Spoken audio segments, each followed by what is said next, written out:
Hello class, today we'll be going over the fundamentals of government. So our learning objectives.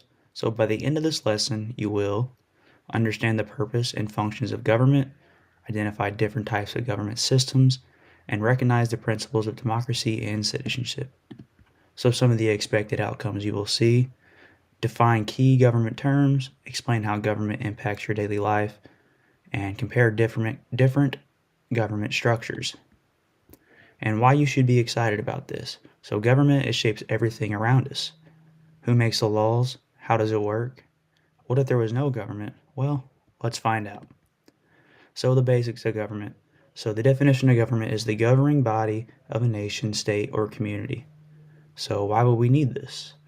Government is necessary to maintain order, provide essential services, protect our rights, and ensure social and economic stability.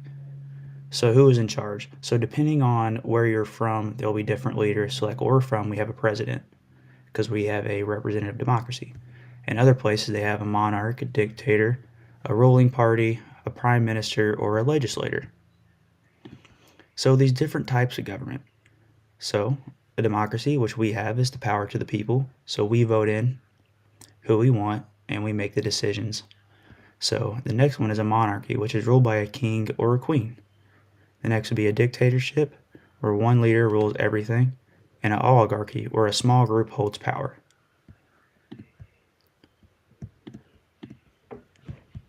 So to move on to our next thing, the principles of democracy. So rule of law. So nobody is above the law, and we're all subjected to it. Popular sovereignty. People have the power.